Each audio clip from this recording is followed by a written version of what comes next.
Welcome to the Integration Station. I'm Naturally Ashley, your host, here to guide you down the rabbit hole into the world of psychoactive plants, frogs, and fungi.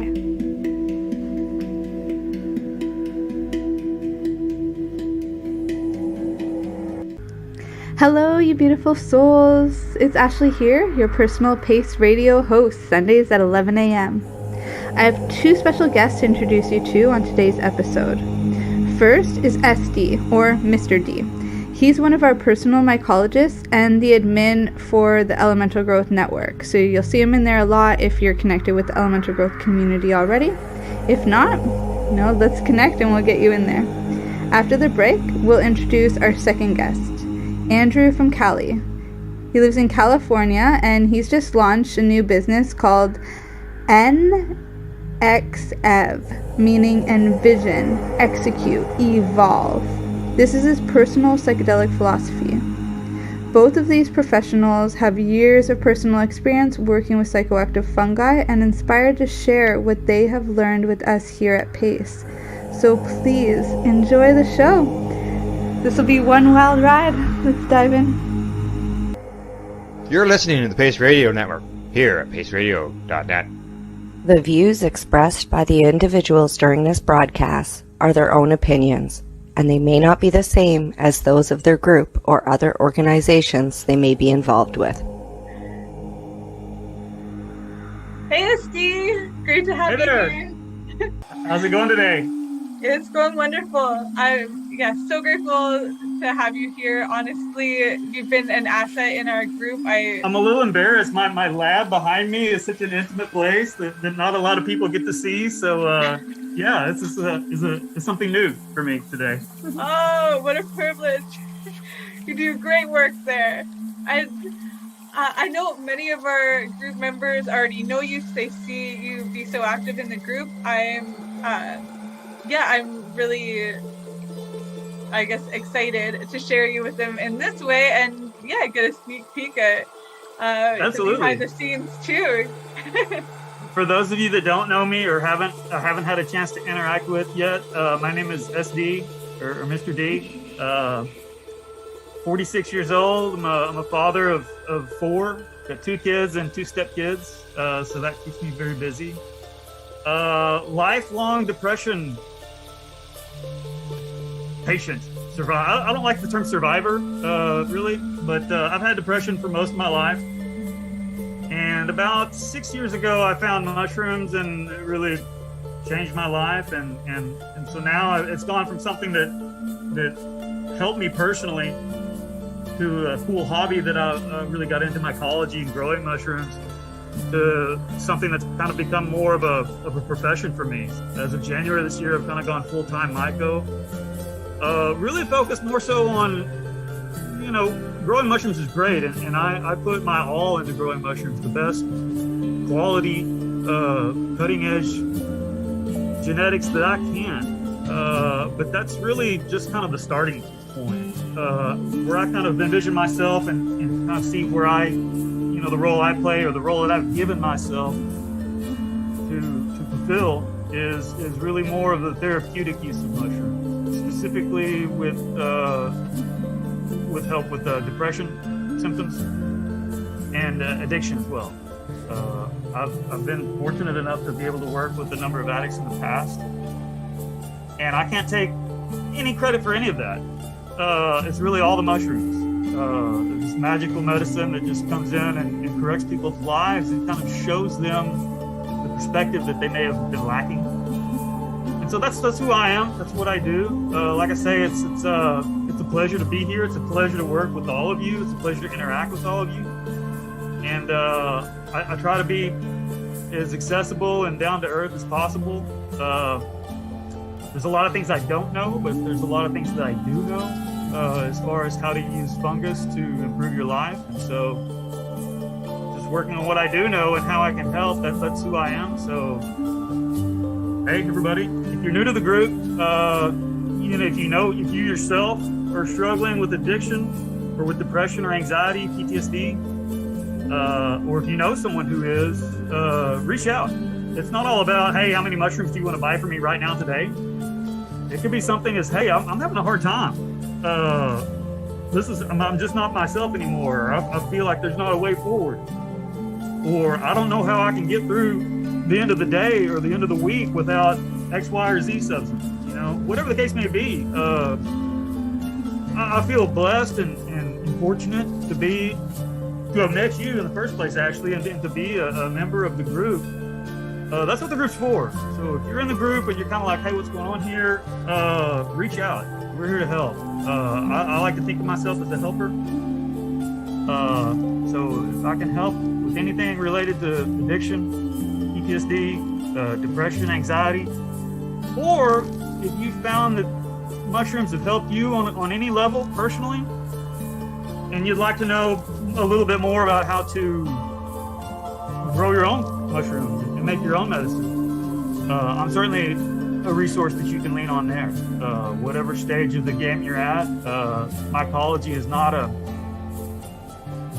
It's not a. I try to make it as unmysterious as possible. It's really just a natural science, and if you put things into play, that it really kind of just happens. It knows what to do. So if you need help getting your grow on, let me know. Happy to help. That's awesome. So what inspired you in your own journey to actually turn this hobby into a business? Like, obviously the mushrooms helped you with depression enough that they inspired you to help others, but to make it a full-time business, you know, what inspired that? How did you go all in? That's a great question. It's something that just dawned on me. I found myself, I looked up one day, and it was probably about 3 or 4 in the afternoon, and I realized I've been doing nothing but mushrooms all day. I've been preparing grain to sterilize, and I've been doing a lot of the other, busy work, component work as far as growing mushrooms. I think I'd been back from the post office. I'd sent mushrooms out to someone somewhere.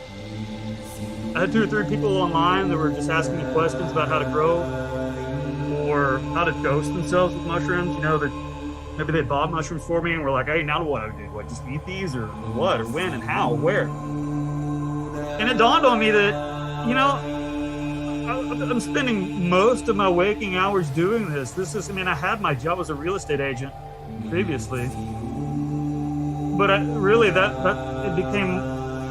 that became a job. And I found myself really wanting to be in the mushroom space 24/7. And so I was able to kind of hit pause on my other career and give myself this job, which was nice. And so here we are. I decided that I was the mushroom man. I had been spending so much energy doing it. It's really where my passion was. And it just dawned on me that it was just on me to kind of take that next step, make this a reality. I've been using the excuse of, well, this is illegal, so I can't do this yet. I have to wait. And it's a decision that we all make as growers. Do we want to obey the law, or do we want to do what's right and help people? I think that, heaven forbid, if the authorities should find out about me, I would hope that at some point I would be able to look a judge in the eye and say, you know what, I sincerely tried to help my neighbors and my community members. But really it was just the fear. Fear is a motivating factor sometimes, or not. And it was really just, I'm not going to let this technicality limit what I do. I am the mushroom man. This is what I'm doing. And so it's just the mentality of like, hey, this is what we are now. This is what we do going forward. It's not something that you don't get an email from somebody up some corporate ladder saying, congratulations, you've been selected as the sole finalist for the, you just have to give yourself that job. And it's the best job I've ever had. So certainly, it's, you wake up in the morning and think, okay, what do I have to do today? I have to grow mushrooms, spread joy and healing and happiness. It doesn't get any better. Dream job. It's beautiful. I love how you put it as that you gave it to yourself, and it is a gift. It really shows me too, you know, that you, coming from somebody with depression and addiction in their past, you know, depression is so much about being stuck in the past. When you're talking about mushrooms, you're definitely here today in the present moment, accepting your gifts. It's so important. It's such a, you know, a great thing I wanted to, you know, make present as we're recording this too. So, I'm curious, what is your favorite mushroom? What's your favorite mushroom to grow? What's your favorite mushroom to consume in your own life? And are they the same? Are they two different mushrooms? I'm more specialized in cubensis, Psilocybe cubensis. I'm starting to kind of branch out into other species of fungus. I'm gonna try and take a stab at Pancyan, which is kind of a finicky species of fungus, but supposedly there's a couple of steps above cubensis on both the potency chart and just the overall euphoric effects that it can give. So the potential of that is exciting, and that's got me motivated to kind of branch out into new areas. But for the, you know, for the most part, I've been you know, someone who specializes in cubensis. It's the world's most versatile psychedelic active fungus. It can grow in a variety of conditions. My favorite ones are Peterson. You know, I think back to my one illumination trip where, you know, I just, wow, just the dawning of consciousness for me was on Peterson. So that's always going to have a, you know, a special place in my heart. I'm also an active member of the TAT Syndicate, the True Albino Teacher Syndicate, which was founded by a good friend of mine who is Canadian. That's just my favorite Canadian, except, you know, after you, of course. My friend Jake, and he lives outside of Vancouver. He discovered the True Albino Teacher a few years back, and he's a good friend of mine. He's got a group on Facebook that's about 8,000 strong, 8,000 mushroom growers out there, all dedicated to this one line of genetics that he's developed. The True Albino Teacher, Ghost, Yeti, and it's just like a Willy Wonka's factory of cubensis genetics over there, and it's he's kind of outsourced that to anybody that's a trusted grower, i.e. anybody who can field some spores in the mail and grow those out. It's really all it takes to become a member of the TAT Syndicate. So Jip was a mentor of mine, and he helped me, you know, become the grower that I am today. And certainly the line of mushrooms that he's introduced to the world are some of my favorites as well. So in addition to the Peterson, probably my other favorites are Ghost and some of the other varieties from the TAT Syndicate. Shaki is a good one. I myself have put a couple on that map, but yeah, as far as cubensis goes, I enjoy growing most of the TAT Syndicate stuff. That's a lot of what I grow. It's what I spend a lot of my time doing, and a lot of the high potency cubensis as well. Peterson, the eggs. I grow a lot of those. What significant changes are you seeing in this field? You've been in it for a while now. Everybody is and I don't mean to put anybody down. I probably fit most of these categories myself, but everybody is a guru these days, you know? Somebody that just pokes their first bag with some spores and is waiting on their first flush of mushrooms is all of a sudden the one to go to for advice on all of this. So really what I've seen is just an explosion of mushroom consciousness all over social media, Instagram, Facebook. I mean, I mentioned the TAT Syndicate. The structure of that is Facebook. It's a group on Facebook. I mean, if you want to be a member of the TAT Syndicate, you got to have a Facebook account, you know. So it just the overall number of growers has just exploded. And when I started growing, you know, you would call a certain supply house, Sporeworks, and you already go online and make your order and it would come in the mail. But now there's just hundreds of just spore depots and spore mongers, people who have just collected genetics and are putting it out there. So more than anything, just the overall growth in growers, which I think is a very positive thing. That's to me is a strong sign that people are listening, that message has been received loud and clear.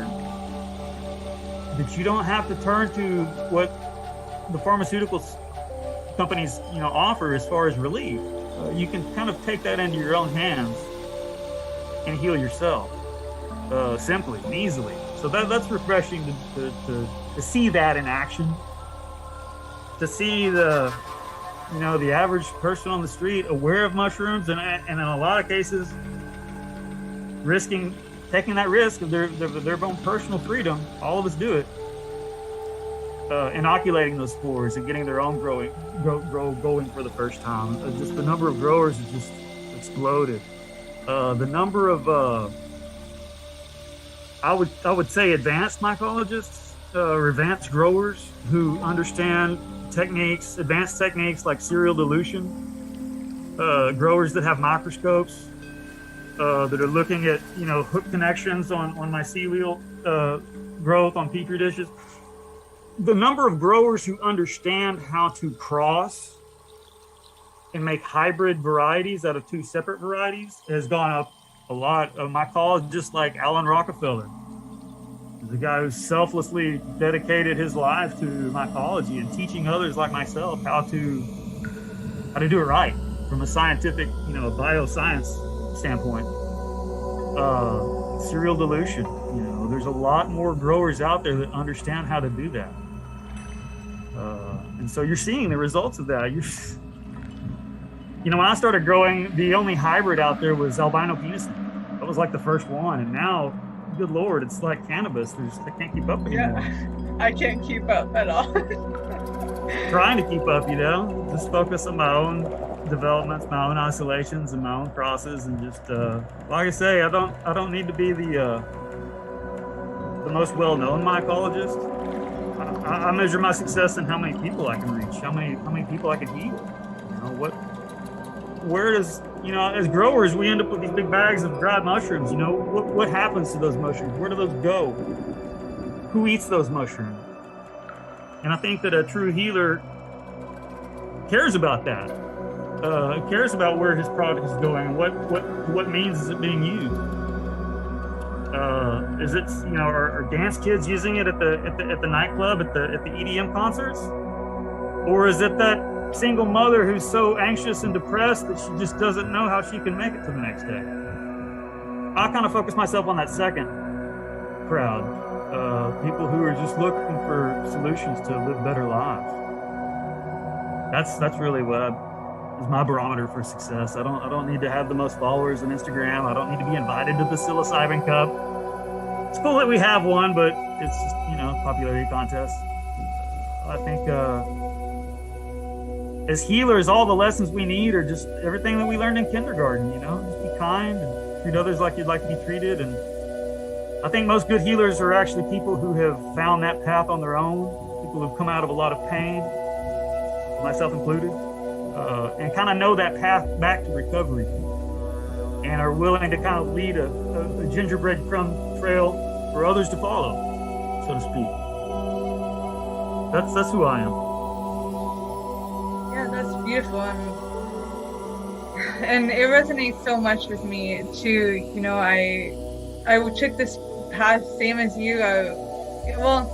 Maybe not. I was doing it before I became a parent, but when I became a parent, I stopped a little bit. I was like, I can't do this.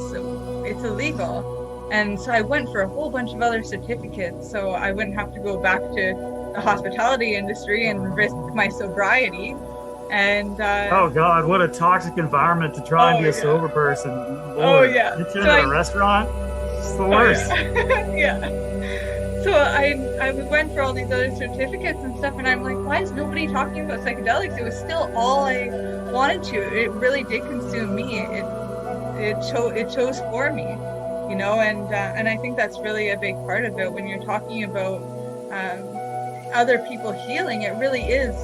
It's not a choice. It's that there's something to this that consumes you to the point that you have to share it.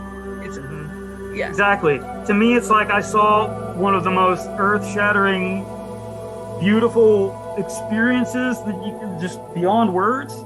And I know where that place is. Yeah. I've got a map that can take you right there. Yeah. And I just want everybody to, hey, I've got this place. It's euphoria. You know, all your fears are relieved. Your pain is gone. You're happy. You're joyous. Let's go to that place. You know, that's in my mind where I'm trying to take people, is that place of enlightenment, that place of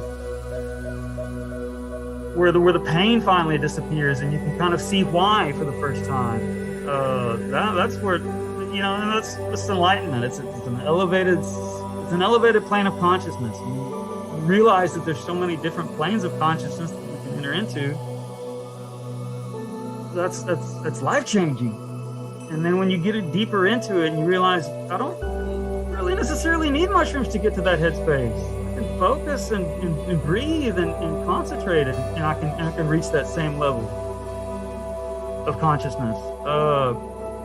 It's just door openings, you know, discoveries. It's a perception. Yeah. You know, you could quote Aldous Huxley, but that guy knew what he was talking about. Aldous Huxley was a guy that had that same place in his mind and really wanted people to know about it. And bless him for all that he did to try and lead people there, you know? And to put it in the simplest terms ever. The Doors of perception. Yeah. You know, and the Doors, the rock band, kind of took it and did their thing with it. But if we go back to who Aldous Huxley was, he was an English writer. It's probably the last person you would want to ask about altered states of consciousness. It's just one of those, I mean, I don't know, he probably had a good acid dealer and just started tripping out, you know, but wrote all about it and told others. And that's kind of where I'm at. I want to stay safe and not go to jail, first and foremost, but I want to tell others that it's possible. You know, I'll share this with you, Ashley. The country singer, Naomi Judd of the Judds, committed suicide 2 weeks ago. Tragically, just days before she was to be enshrined, deservedly so, into the Country Music Hall of Fame. Now, this is a performing artist who had been retired for over 20 years, millions of dollars, nice, comfortable home. You would think on the surface, this is you know, what more could you want out of life? And bless Naomi, she spent time out of her own, she took time out of her own life to speak about depression, to speak about how difficult it is, to speak about how it was for her personally, and how she fought to overcome that. The fact that she lost that battle is heartbreaking, first and foremost. And it goes to show even the most studied people who've been battling this for so long, we're still people, you know, we still break down, we still suffer too. The fact that she couldn't find that peace is just I don't know, I've been having a hard time wrapping my head around it, you know? On a personal level, that's been painful for me to kind of come to terms with. It's that Naomi Judd committed suicide. You know, I guess in a roundabout way, what I'm trying to say is that she took time to try and tell others, look, this is a disease. It can ruin your life. It can kill you. Watch out for it. Help others. You know, she did those things. And that's, you know, to a certain degree, that's what Aldous Huxley did. Hey, I've found this chemical. I got it from somebody else, but you take a little bit of it and wow, it alters your consciousness. The ramifications of what we can do with that are important. And in a similar way, I look up to those two people, to Naomi Judd and to Aldous Huxley. They're two people that tried to help humanity with their own experiences. And I think, you know, when you're working at a job that doesn't really have a set description or a set list of responsibilities, and it's a job that you gave yourself to heal other people, I think it's important to frame that focused and take a look back at your priorities. You know, what are we here for? We're all here for a reason. Things happen to us in our childhood that traumatize us. and we have to overcome those traumas, or we live with them. Those are your only options. Living with trauma is painful. And the pain of that trauma manifests itself in very negative ways. It's a very painful existence. So we're left with overcoming trauma. And to overcome trauma, it's like the 12 steps. You have to acknowledge that you were traumatized. But at the end of it, you kind of have to leave that breadcrumb, that trail of breadcrumbs for others to follow. Even if you weren't successful like Naomi Judd. Tragically, she ended up succumbing to her suicidal thoughts and took her own life with a gun. Heartbreaking. But at least she tried, at least she tried. And that's all we can do is try. So, to me, that's what gets me up in the morning. How can I get my message out there? How can I let that single mother who's just in bed with depression for the 3rd day, is called in sick, doesn't have any more sick days, and her kids are, all... How can I get that person out of bed and motivate them and tell them the story that there is hope? That's the message. There's hope. Don't give up. You gotta keep fighting. You gotta keep trying. It's all you've got. And sometimes it's more than what you've got. And when you reach that point, you need to ask for help. And that's what this group is all about. If you've reached a place in your life where you just don't know how you're gonna go forward, you need to ask for help. And I think we've all been there. I know I have. And that's where true leadership and true just next level caring, I think, for lack of a better term, comes from. Just recognizing that in others. Walking each other home at night, making sure everybody's doing okay. And if you're in a place in your life where you just don't feel like you can make it to the next day without another drink, without another bump, without another line, without calling your dealer, if you haven't been out of bed for several days, you haven't taken a bath in 4 days, there's help. Get help. That's what we're all here for. I'm not the only healer in the group. It's a group chock full of healers. And it's a group founded by Ashley here, made out of love. I wouldn't be here if it weren't. And I've seen it happen time and time and time and time again. Somebody just raises their hand, I need help. And every time it's I love your group, Ashley. Boom, you've got a list of people like, what do you need? What's going on? How can we help? There's help out there, We just gotta sometimes have to drop our pride and ask for it. I can't do this anymore. It's not a sign of weakness. It's a sign of intelligence, knowing that you need an extra hand to get where you need to go. That's a beautiful piece of advice. Since we just have a couple minutes left here, I want to end with one last question. And that's, Sure. If I gave you a magical wand right now, what are the top 3 changes you would do in the world? That's a good question. I think I would outlaw war. The concept of arming a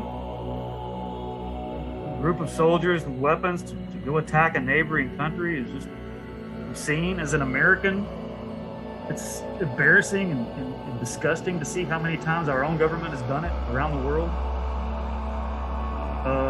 It's a sick, twisted thing. War. It's something that happens when you get individuals in positions of power. You get all megalomaniac and just want to, kill everybody. That would be the main thing. Outlaw war. What else would I do with my magic wand? I think, end suffering, end hunger, things like that. Homelessness, especially. Mental health crisis. I think number 3 on the list would be the mental health crisis in North America. When you're not feeling bad and you don't know who to turn to and you don't know what else to do, that first step for help does not need to be your family doctor. Your primary care physician is not who you need to go to as the first step to address mental health issues such as depression, or anxiety. The only thing those individuals are going to do for you is give you a prescription for a pharmaceutical poison that is not going to help your life in any way.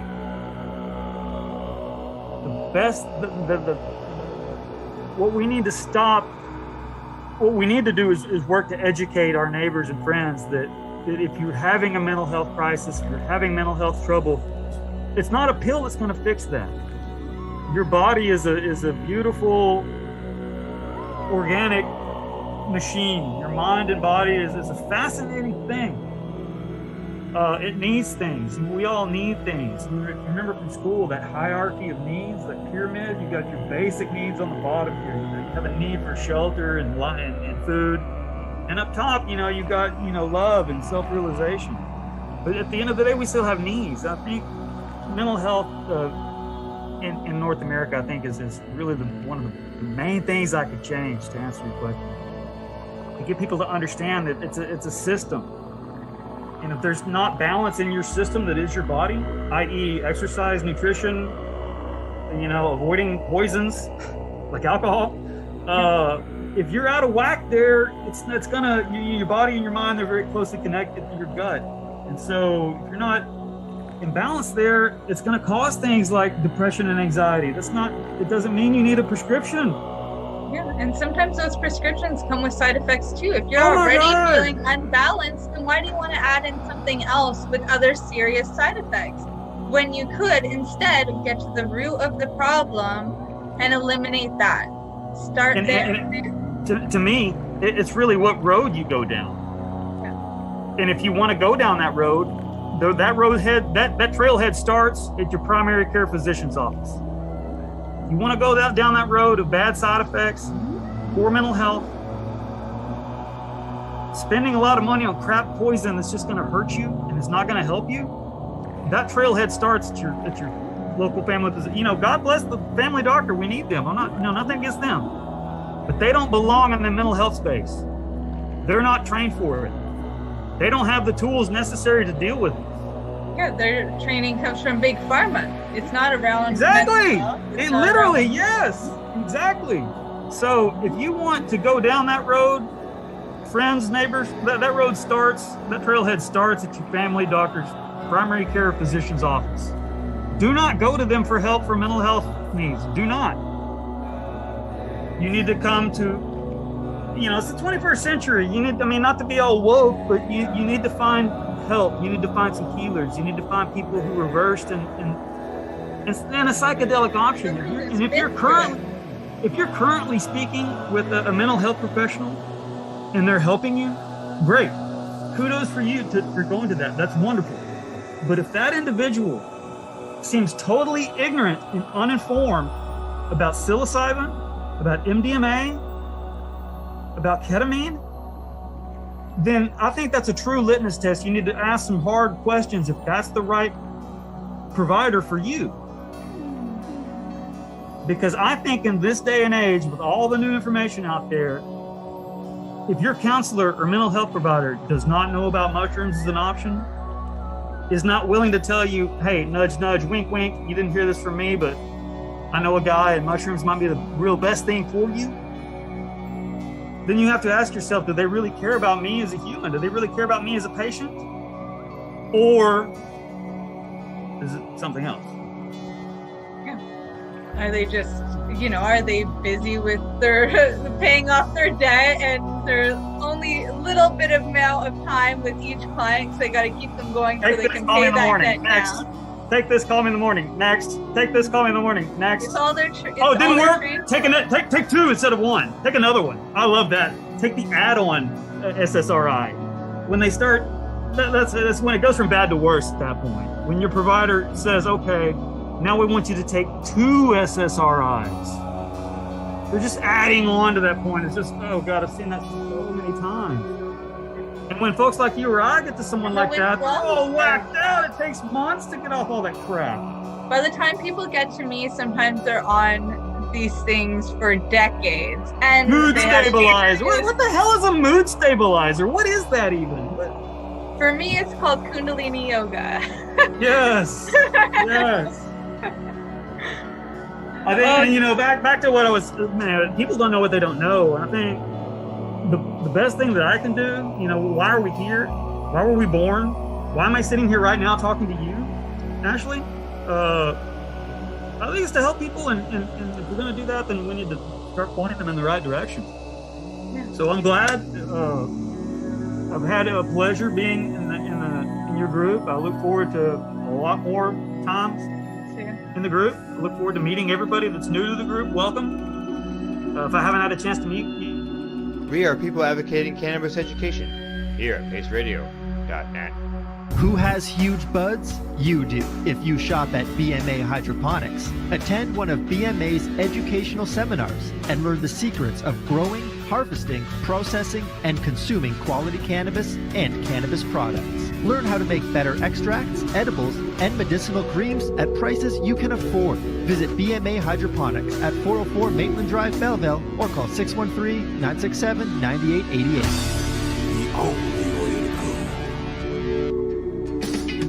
Enjoy the buzz of legalization with Campbellford Lifestyle Shop. From lights to plant nutrients, books, consumption accessories, and more, we've got all your basics to grow or consume cannabis. Visit our info center or take a look at our piercing services and body jewelry, now available in-store through Campbellford Lifestyle Shop, 17 Bridge Street West, Campbellford.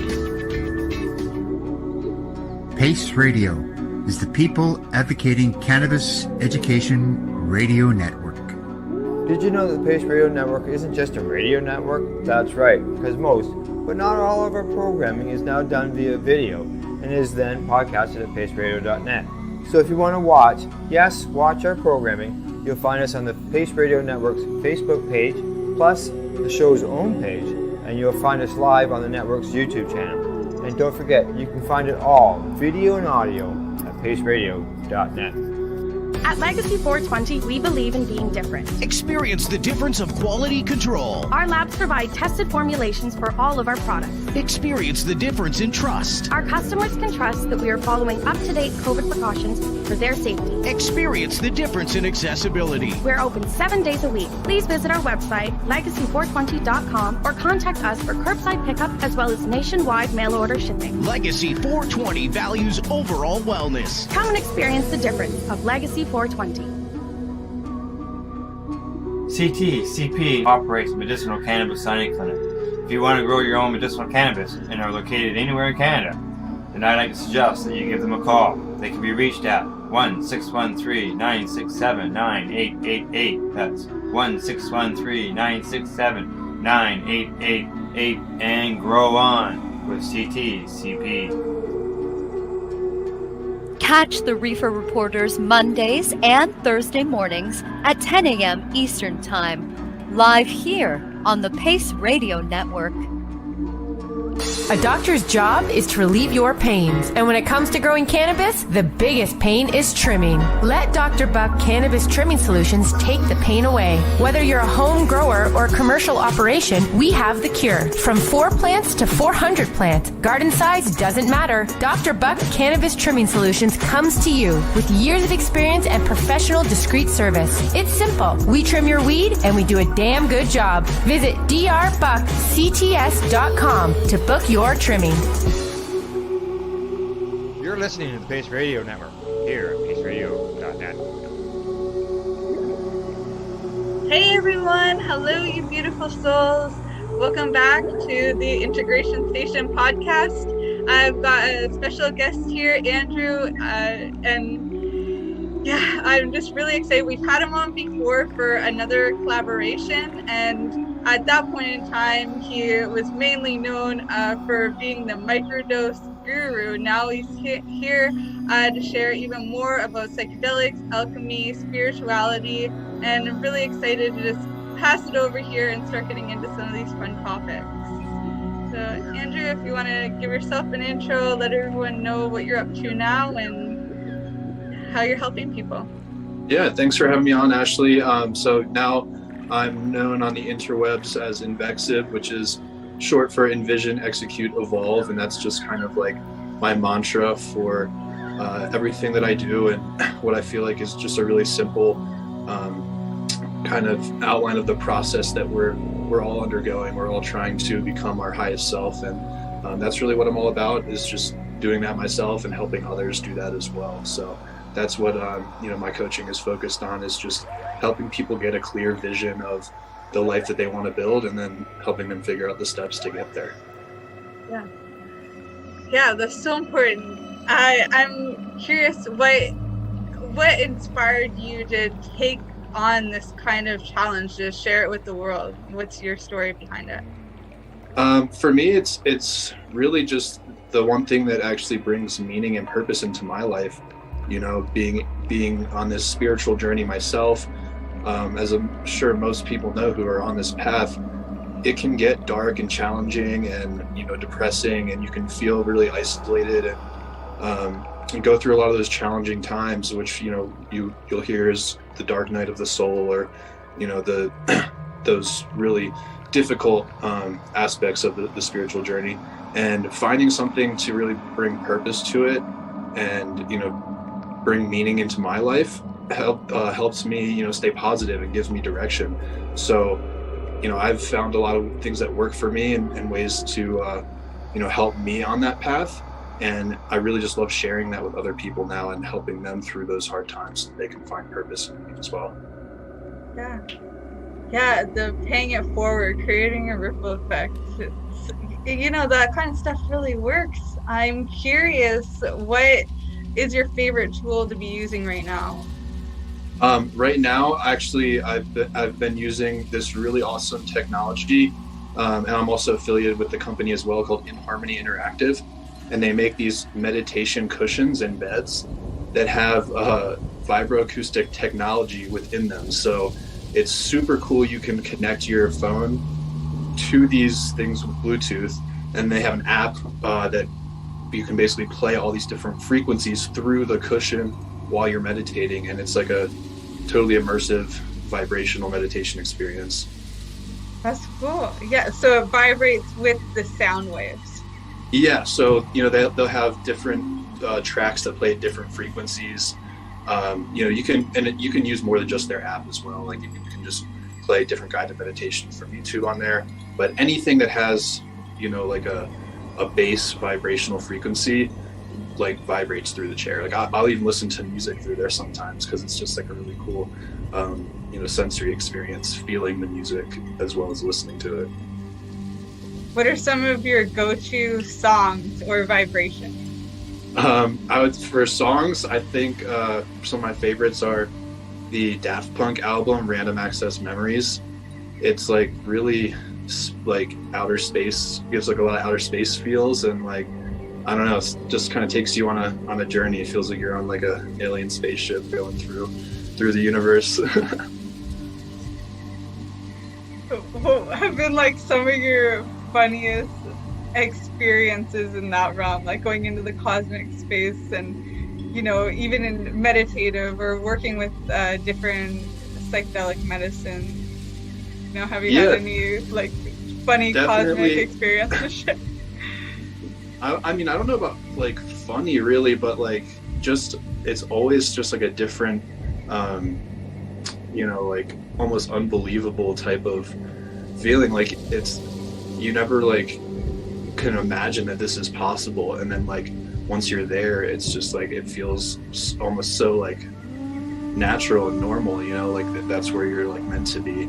And I think that's just led me to develop better understanding of like our true like spiritual nature as the being, the energy being that is so much more than just this body. And I think that's really what the practice is all about for me, is just like getting to know that part of myself, because that's what I feel like we all really are, is just this energy being that is experiencing this physical realm for a time, Yeah, I totally I'm doing a McKenna Academy thing right now. It's like a 7-day symposium, and I always, whenever I think about Dennis McKenna in any way, I'm always thinking about his cosmic giggle, that as we're having these kinds of insights, especially when it's around ourselves, laughter being that thing that just breaks up the intensity and helps us break through into that new understanding of ourselves and our place here, what our job really is, what our work is here to do in more ease. Because sometimes it can be sometimes it's not very comfortable going through those things, you know, like the dark night of the soul or the ego death, as you know, is discussed a lot these days. Yeah, So gotta remember to laugh. Laughter is, as they say, laughter is the best medicine. Oh yeah. So what significant changes have taken place since you decided to launch your business, like in yourself, in your own personal alchemy? I mean, I've just really noticed that, like, a big shift in myself with my understanding of, you know, just everything, like my place and my purpose in this life. Because, you know, before it was just like, you know, I was doing all of this work for myself, but now it's so much more because I'm able to like share with other people and impact other people's lives. So I think just it's just reinforced everything that I know to be true, and like everything, all the new beliefs that I've formed over the, you know, past 10 years of my life when I've been like going through this process on my own. It's just kind of reinforced that in a way that gives me like a new level of confidence and ability to just speak about it and share it with other people, which has been really amazing. What are some of your outlets for sharing these days? I mostly, you know, just use TikTok and Instagram. I really enjoy the TikTok platform. I kind of resisted it for a while, you know, and like I never was a big technology person or social media person, you know, when I was younger, and just always like resisted technology. But in the past couple of years, I've gotten, you know, on TikTok, and I've really enjoyed just speaking my mind and making like short little videos just about, you know, downloads that I have while meditating, just like sharing. I write a lot of poetry, so I share my poetry on there as well. And it's just a really cool way to interact with tons of people in a really, you know, like immediate fashion. So yeah, that's mainly just making short videos through TikTok and Instagram Reels. Yeah, I watch your videos too. I love them. And it's, you get a lot in a short period of time. I always have beautiful scenery around you. Yeah, I've been getting better at it, you know, like when I first started out, I just kind of did it, like, just, you know, just had fun with it. And that's what one message I really like to communicate with people is like, if you want to start sharing stuff, you know, just do it. Like, don't like worry about like that you can't make a video that's as professional as somebody else. Like, you have to start somewhere, and you know, just start getting reps in and practicing, and you'll find, you know, new creative ways to make them better along the way. But unless you start, you're never going to actually get to that point. Yeah, that's one of Napoleon Hill's main topics too, is get started before you're ready. You know, it's you make the decision, the commitment to yourself, you know what your end goal is. It doesn't matter what it takes to get there, so long as you just start taking action in that direction right away.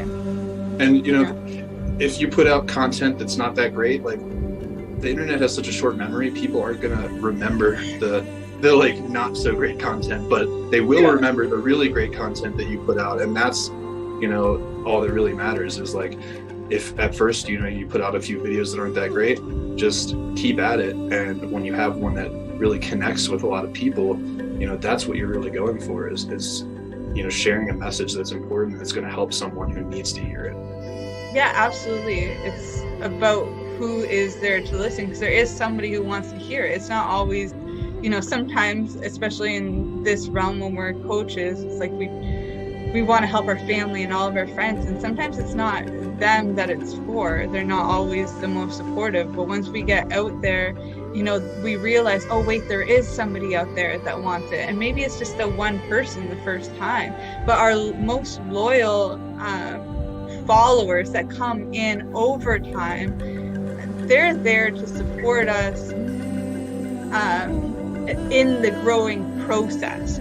So it's like they don't care that the first one sucks, because they still related to it. And over time, they're going to see that progress. And over time, as you become more ready for what's available to you, once you're doing the work, then you are ready for it. You know, I was just having, for an example, I was just on a call with a client earlier this morning, and she was talking about only getting 1 like in all of her posts so far in the last couple weeks. And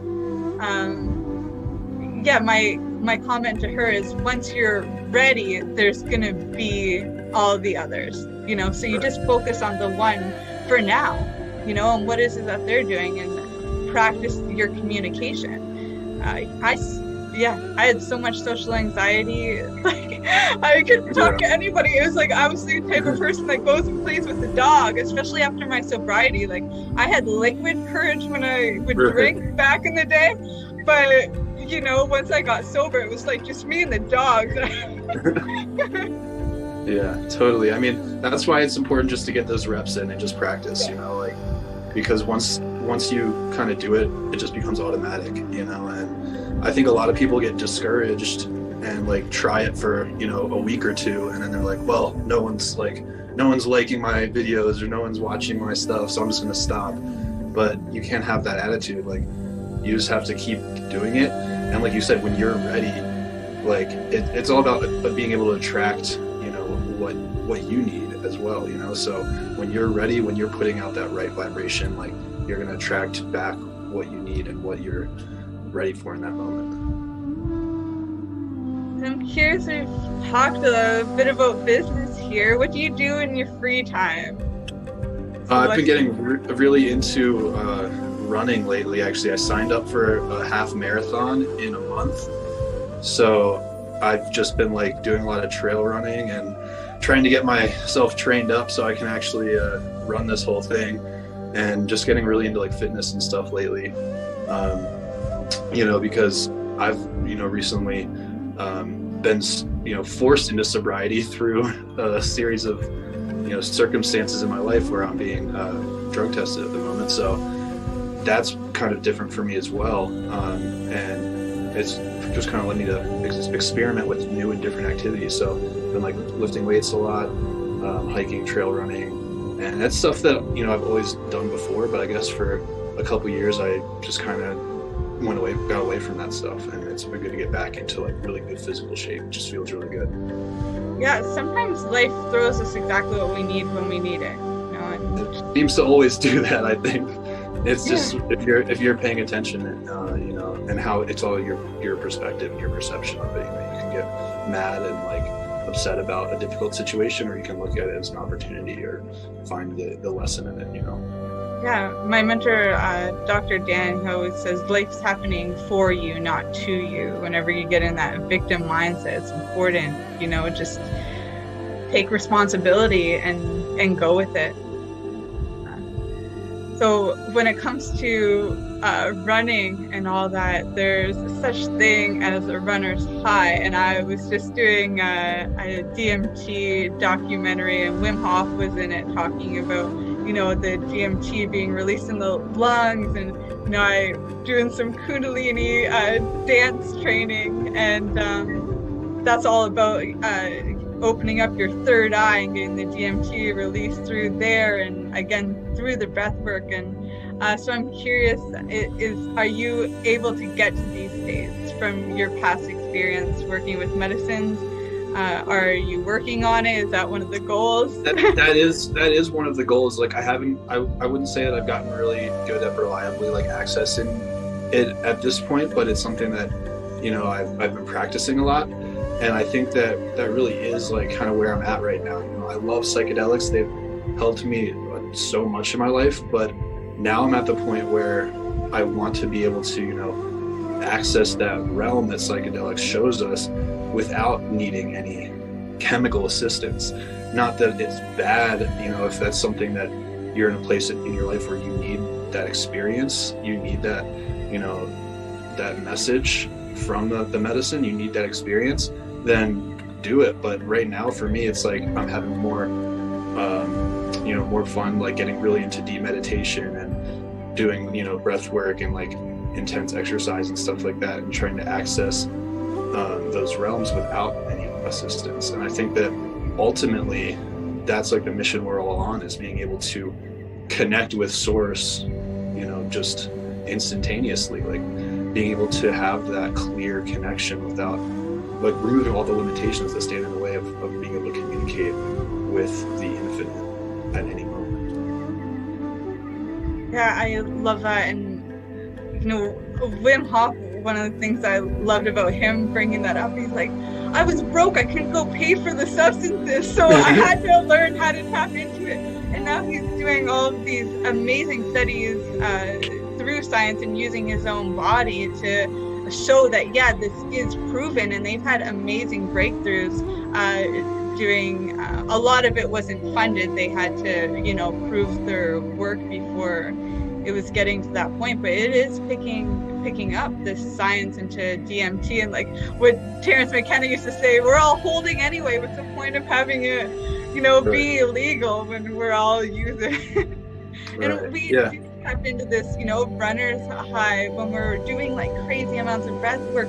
When we're dreaming, like there's a lot of links into DMT being a part of why it is that we go to these other dimensions when we're dreaming, why astral projection and lucid dreaming are even possible and happen naturally for some people and can be tapped into through practices for others.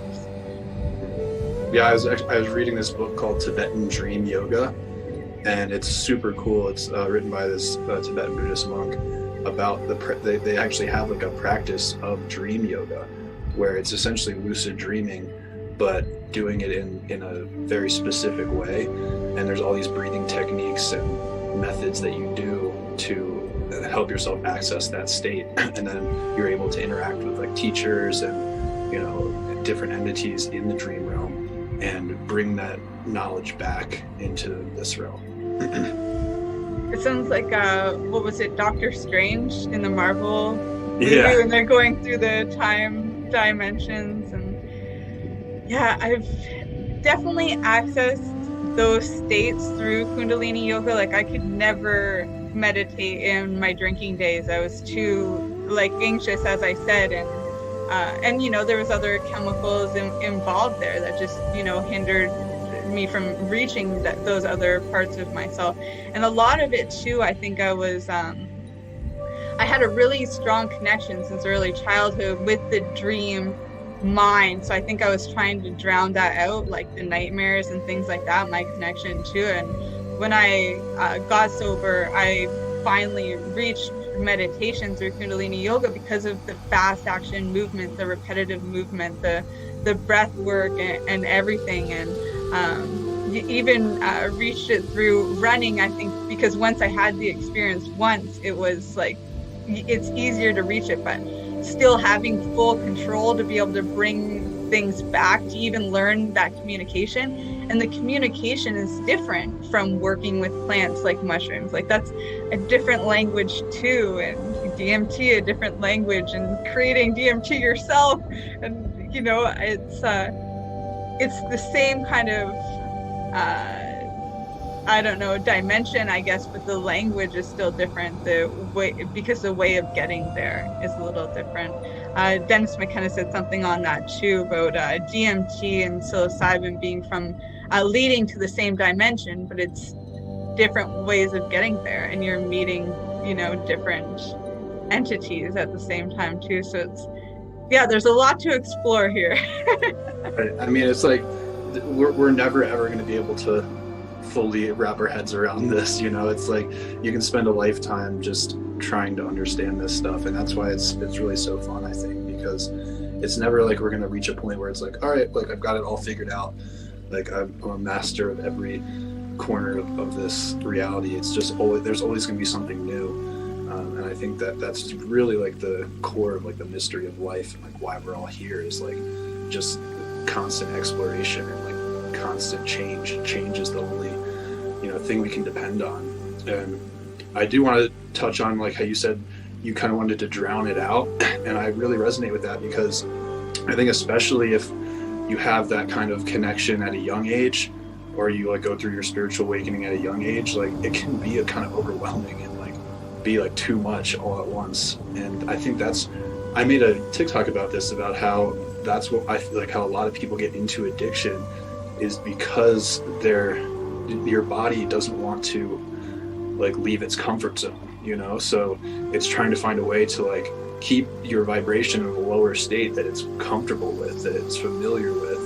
And that's why getting into like drug and alcohol abuse can be, you know, an escape for a lot of people, because it's a method of doing that works, but it ends up causing, you know, further suffering. And it's kind of like another spiritual lesson that you have to go through in order to come out the other side with more knowledge and understanding. Yeah, and there comes like this point too where it's like, oh my gosh, did I waste all that time? You know, could I have been further ahead, have a better understanding now that, you know, I've lived through the hell, like, you know? But at the same time, there still comes like this respect and reverence for the process, for understanding that was part of it, for, you know, to be able to teach, to be able to help to other people, you know, that becomes part of the purpose too.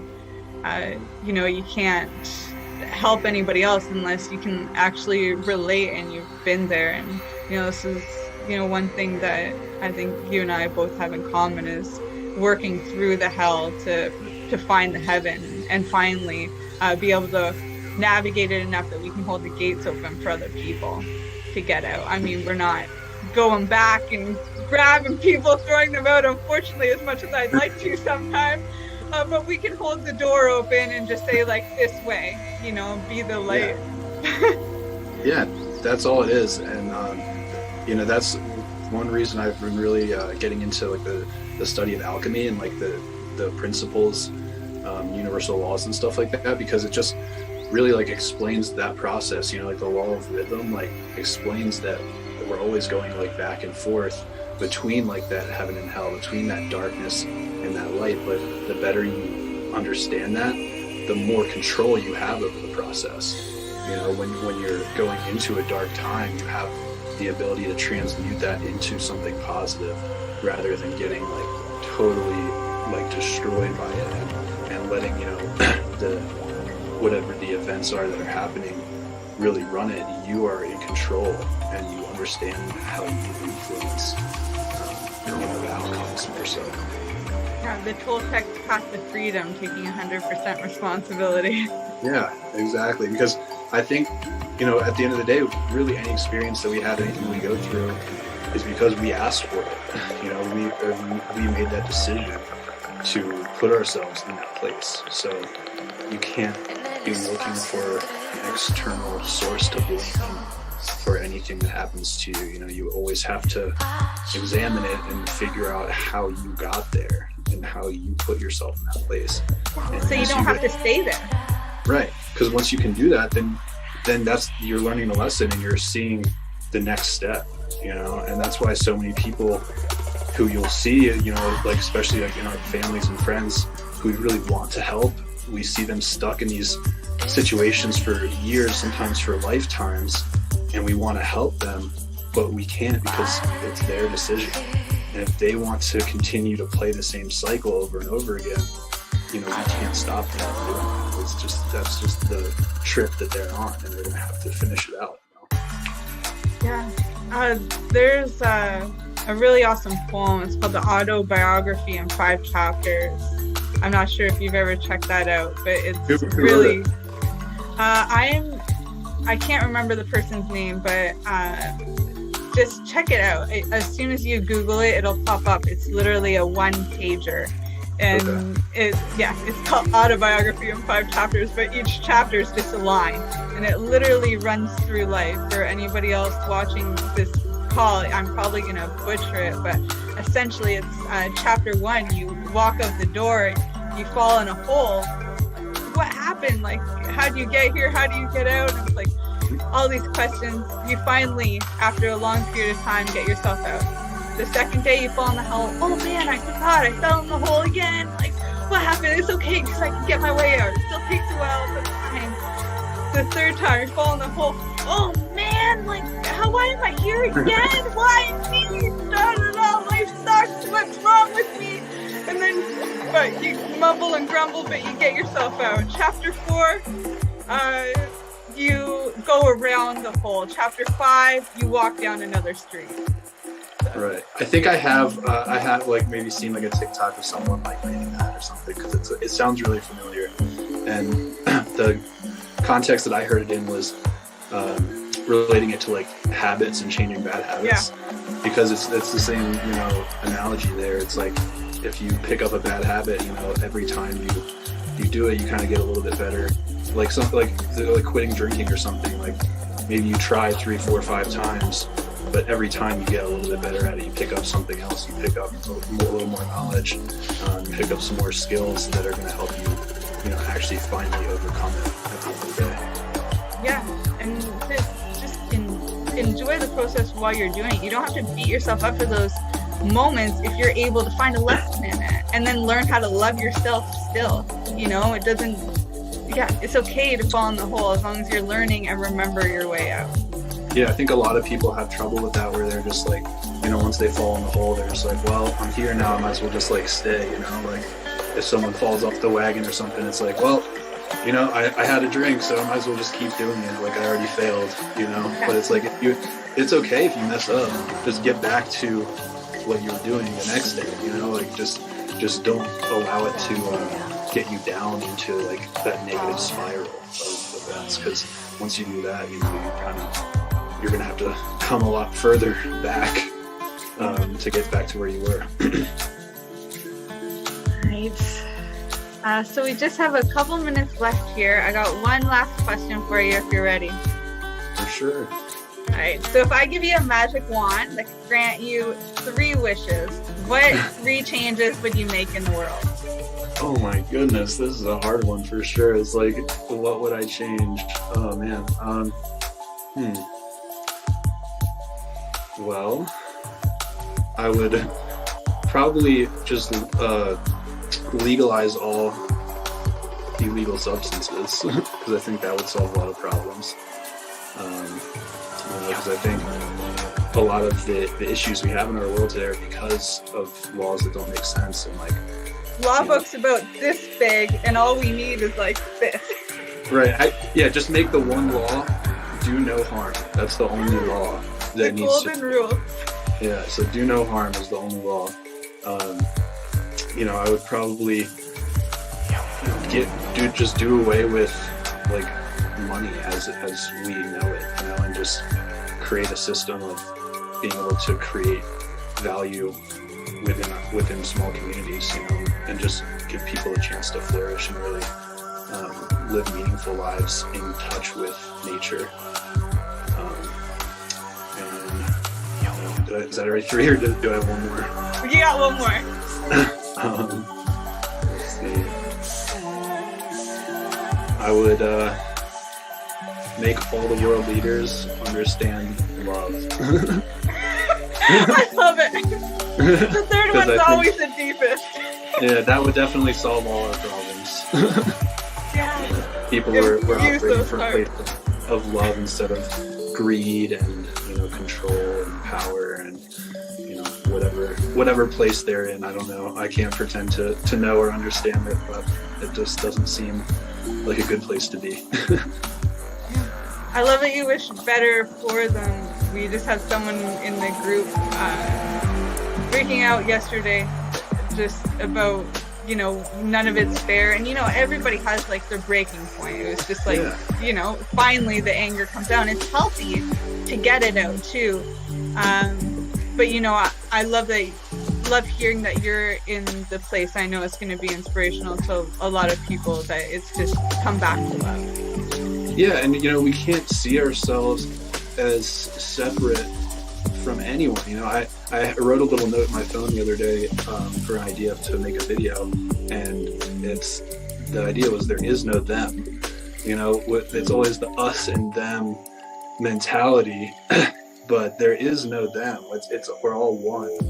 And once you understand that, you know, things become a lot easier. Life becomes easier because you don't feel like you're up against someone, you know. You're really, what we're all doing is working to create a better world. And like, it doesn't matter that there's people out there doing bad stuff. Like, as long as you are doing positive, eventually good always wins, you know. Like, watch Star Wars or Lord of the Rings or any of those great stories. And that's what it's about. It's about the good always overcomes.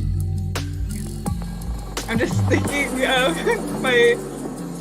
I think it was Endgame or something. He's like Spider-Man fan, and they finally beat out Thanos. That's my visual. Yeah, I mean, that's essentially every story is that same story. It's that's what that's what we love to watch. You know, that's what entertains us as these like spiritual beings who are balancing darkness and light within our lives every day. We love watching these stories of people doing that, of people fighting these great battles, you know, on the big screen. And it's pretty funny that like almost every story, great story, I feel like if you looked at it, it boils down to that basic idea. I'm with you there. All right, Andrew. So if you want to take a couple of seconds, you can let everybody know how to contact you and get in touch, you know, continue the conversation one-on-one. I'm also going to link all your information below for anybody who doesn't catch it on this call, but yeah, give yourself a shout out.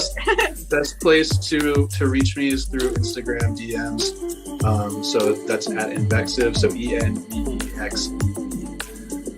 So yeah, just shoot me a message there, and look forward to talking to you guys. Much love. Thank you for having me, Ashley. It's been super fun talking as always. Yeah, thank you so much for being here. I really appreciate it. It's sharing you with everybody. You know, that's my honor. Thank you, Andrew, for everything that you're doing. We'll talk soon. All right, great. Bye.